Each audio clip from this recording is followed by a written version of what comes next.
Salut les Sam Trotteurs, on se retrouve aujourd'hui parce qu'on a réceptionné un petit carton, une petite trottinette bien sympa. On va faire disparaître le carton et on se retrouve tout de suite avec la trottinette pour en parler.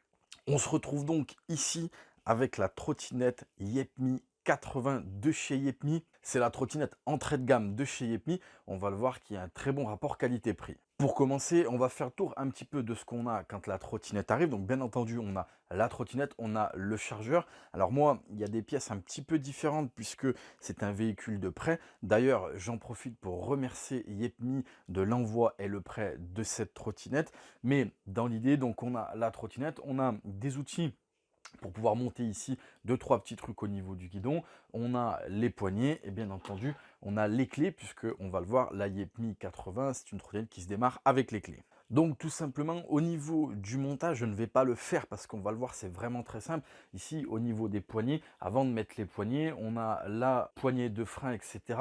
à venir mettre à l'intérieur du tube. On a deux petites vis qu'on vient serrer, on vient ensuite rajouter les poignées. Sincèrement, il n'y a rien de compliqué en termes de montage, c'est très simple et efficace. Ensuite, tout simplement, pour pouvoir utiliser la Yepmi, on va d'abord l'ouvrir. Donc, une fois qu'on a monté les poignées, on va l'ouvrir. Alors, ça, je vais le mettre en petite vidéo. Ici, au niveau du côté gauche, on a un petit teuteux qui vient bloquer l'ouverture de la Yepmi. Il suffira tout simplement de l'ouvrir. Et ensuite, tout simplement, on vient ici appuyer sur la poignée. Donc, c'est là où c'est un peu compliqué. Des fois, on a du mal à choper l'ouverture. Donc, on appuie complètement. On le voit au niveau de mon pouce. Et là, hop, on vient ouvrir la trottinette. On attend bien qu'il y ait le petit clic et la trottinette est ouverte. Une fois que la trottinette est ouverte, bien entendu, on pense ici à venir remettre le petit teuteux qui bloque l'ouverture de la trottinette. Sincèrement, c'est une sécurité en plus, mais pour pouvoir l'ouvrir ou fermer, il faut vraiment appuyer. Vous l'avez vu, j'ai un petit peu galéré, mais voilà, ça fait une sécurité en plus. Ensuite, avant de passer tout simplement à la suite, on va ici, on le voit, il y a un petit clapet au niveau de la colonne de direction. Pareil, je mettrai une vidéo pour ça. Et on va venir tout simplement brancher le chargeur qui apparaît comme par magie. On vient brancher le chargeur. On vient brancher bien entendu l'autre côté à une prise secteur. Et au niveau du chargeur, on a une petite LED. Et quand elle passera ouverte, la Yepmi sera complètement chargée. La Yepmi est complètement chargée. Vous allez le voir, le montage vidéo va être un petit peu différent de ce que je fais d'habitude. On va faire quelque chose avec surtout des images et une voix off qui va être la mienne bien entendu. Et donc c'est parti, on va passer un peu aux spécifications techniques et équipements de la Yepmi. Au niveau des roues de la Yepmi, que ce soit à l'avant ou à l'arrière, on a des pneus qui sont en 8 pouces, ce sont des pneus pleins, donc c'est increvable et du coup c'est assez sympa pour les personnes qui débutent, qui n'ont pas un gros budget. Il n'y a pas de crevaison, donc pas de réparation, mais on va le voir, ça rajoute un peu de dureté au niveau de la conduite. Au niveau de la roue avant, on le voit, il y a un truc un petit peu plein, c'est tout simplement là où se trouve le moteur. Donc c'est une trottinette avec le moteur dans la roue avant. En termes de puissance, on a un moteur qui est en 36 volts avec une puissance de 350 watts en nominal et avec une pointe en crête à 400 watts. Et en termes de couple, on a un couple de 15 nanomètres. Au niveau de la roue arrière, on le voit, il y a un étrier de frein et c'est là où ça devient intéressant avec la Yepmi 80. On a au total 3 freins. En tout cas, c'est ce que la marque nous dit. Donc, il n'y a pas exactement 3 freins. Il y a 2 freins couplés plus un supplémentaire.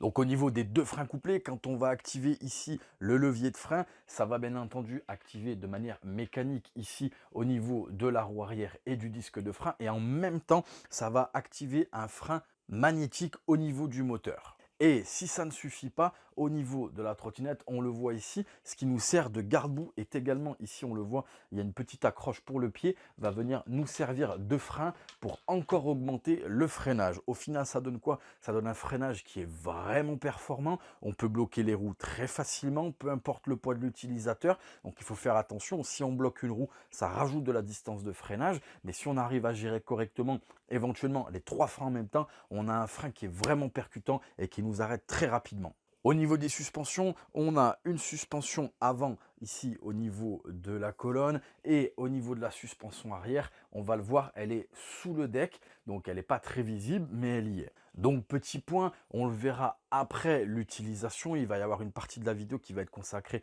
au test et on en parlera, mais le couple des deux roues qui sont des roues pleine, plus les suspensions avant et arrière, mais qui ne sont pas des suspensions énormes, il n'y a pas 12 000 ressorts, etc.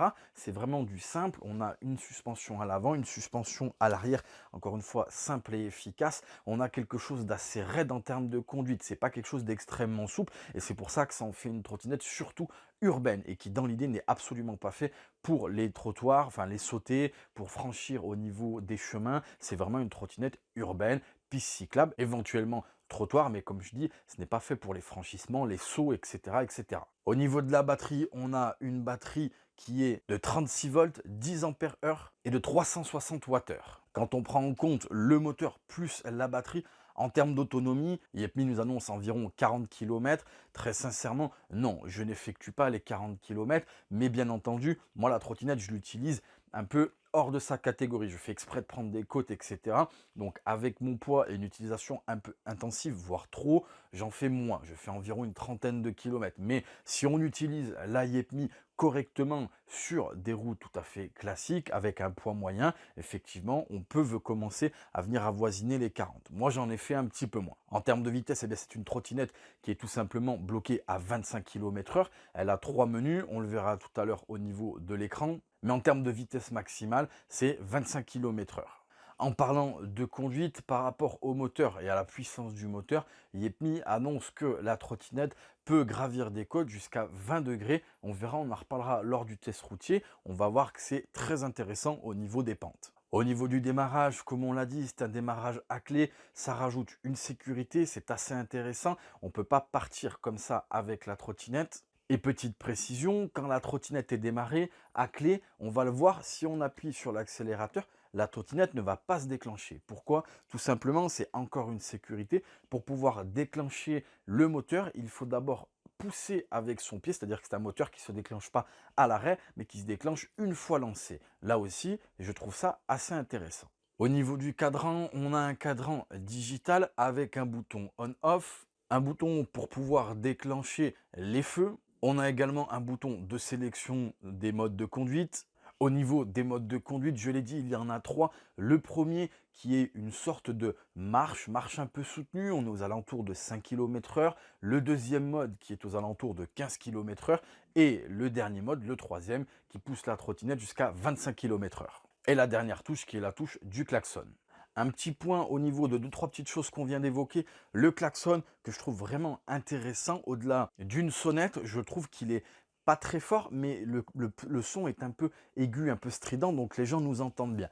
Deuxième point, et pas des moindres en ce qui me concerne, au niveau de l'accélérateur. On le voit, c'est un accélérateur qui n'est pas un accélérateur comme ça au doigt ou gâchette dessous, c'est vraiment un accélérateur qu'on vient descendre. Donc au début, c'était assez perturbant pour moi. J'ai plus l'habitude des accélérateurs gâchettes. Et un truc m'a sauté aux yeux. Au début, j'étais pas à l'aise avec. Et je vous avoue qu'à l'heure d'aujourd'hui, je ne sais pas si j'apprécie ou pas. Mais il y a une petite différence avec la plupart des trottinettes qui ont des gâchettes au niveau du doigt, de l'index ou dessous. C'est qu'au final, on peut poser nos mains un peu où on veut au niveau du guidon. Là, vu qu'on a un accélérateur qui du coup est vraiment à côté de l'écran digital, ça force tout simplement à avoir les mains assez collé, en tout cas à la droite, d'avoir la main assez proche comme ça de la colonne.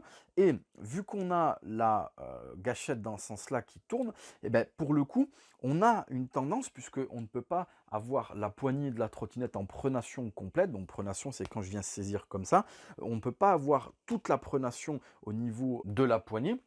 Et donc j'ai remarqué qu'on a une tendance, en tout cas c'est moi, à venir serrer beaucoup plus avec ses doigts, avoir quelque chose de beaucoup plus maintenu. Et du coup, je me suis surpris au niveau de la conduite à avoir une conduite du coup vraiment très serrée, très tenue, c'est-à-dire que la position en tout cas de l'accélérateur oblige indirectement l'utilisateur à être encore plus vigilant au niveau de ses mains et à avoir quelque chose de vraiment bien tenu. Donc ça m'a un peu sauté aux yeux. C'était assez impressionnant pour moi, parce que c'est vrai que les autres trottinettes, quand je les teste, j'aime bien sauter un petit peu, essayer de les pousser dans leur retranchement. Là, tout de suite, la façon d'être au niveau du poste de pilotage m'a tout de suite obligé à avoir quelque chose de très tenu, très dur. Et du coup, ben, à mon sens, ça limite les risques. Maintenant, honnêtement, à titre personnel, je ne sais pas si je préfère ces types d'accélérateurs-là ou les types gâchettes. Au niveau de l'éclairage, on va venir l'allumer au niveau de l'écran digital et à l'avant, on a un éclairage, un peu une sorte de bandeau LED, ma foi assez puissante. On a également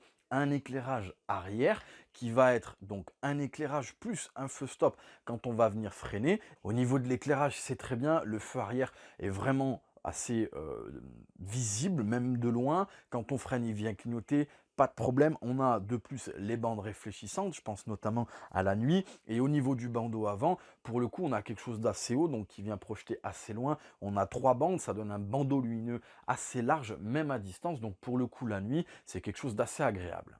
Au niveau de la colonne de direction, on a ici une petite vis, un petit étau qu'on va venir dévisser et on a un petit teuteux monté sur ressort qu'on va venir enfoncer comme ceci et on va pouvoir régler le guidon en hauteur, le monter ou le descendre et pour le fermer, on attend que le petit bouton ressorte dans le trou et on vient tout simplement resserrer le fermoir type étau. On va continuer le test avec le test routier. Donc comme d'habitude, on va prendre le même circuit, le premier, qui est une petite pente. Je vous remettrai les spécifications du parcours au départ et on va voir ce que ça donne en termes de temps et après je vous donnerai mon avis en termes de conduite.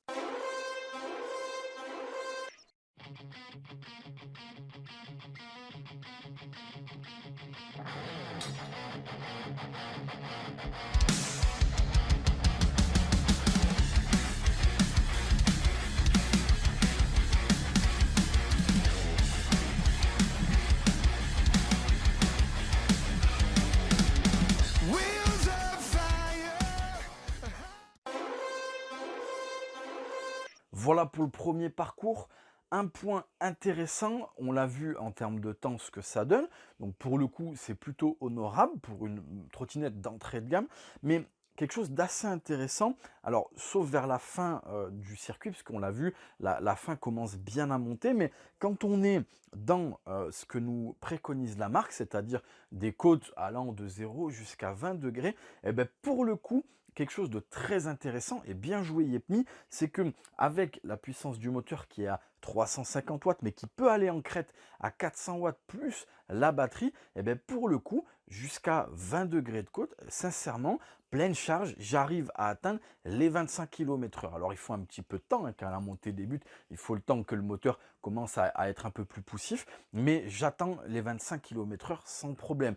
25, 24, mais je suis vraiment près de la vitesse maximale. Et ça, c'est vraiment intéressant. C'est-à-dire que la puissance moteur nous aide tout simplement à compenser les côtes et de pouvoir atteindre la vitesse maximale ou en tout cas en être pas loin. On va passer au deuxième circuit qui est là, comme je l'ai dit, c'est un circuit, une montée où sincèrement, je pense que peu de trottinettes sont capables de les monter, mais c'est pas grave, on va le tester et on en reparle après.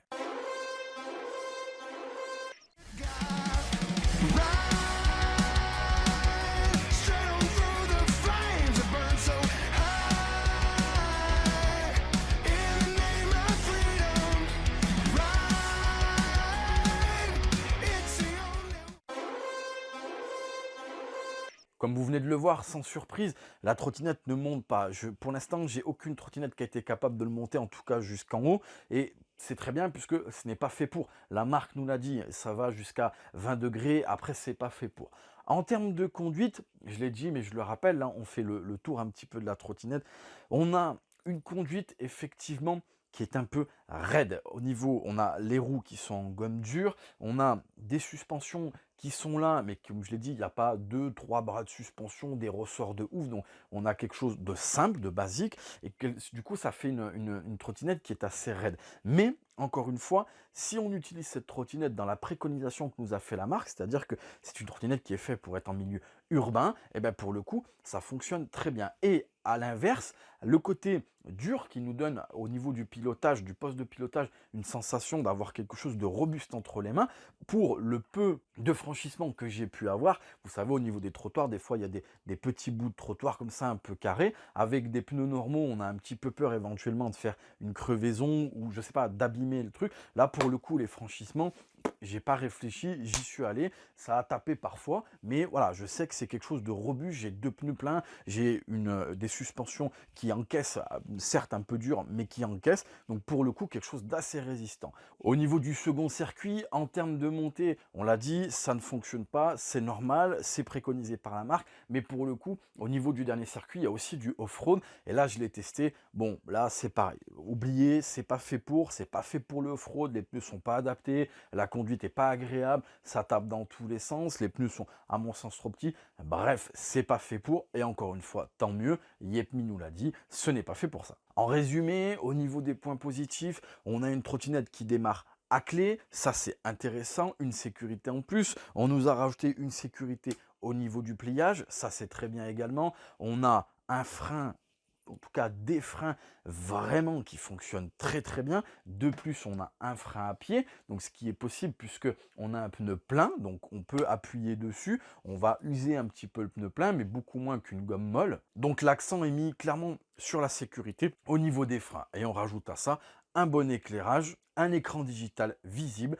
À mon sens, le contrat est rempli. On a une très bonne trottinette entrée de gamme avec un rapport qualité-prix excellent. Voilà pour cette vidéo, nous espérons qu'elle vous a plu. N'hésitez pas à venir nous voir sur nos Facebook et Instagram, Samtrot Bretigny, Samtrot Servon. Venez nous voir également sur notre site internet samtrot.fr. N'hésitez pas à liker, à vous abonner à la chaîne, à activer la cloche des notifications. Et nous, on se retrouve sur la chaîne pour d'autres vidéos. Ciao!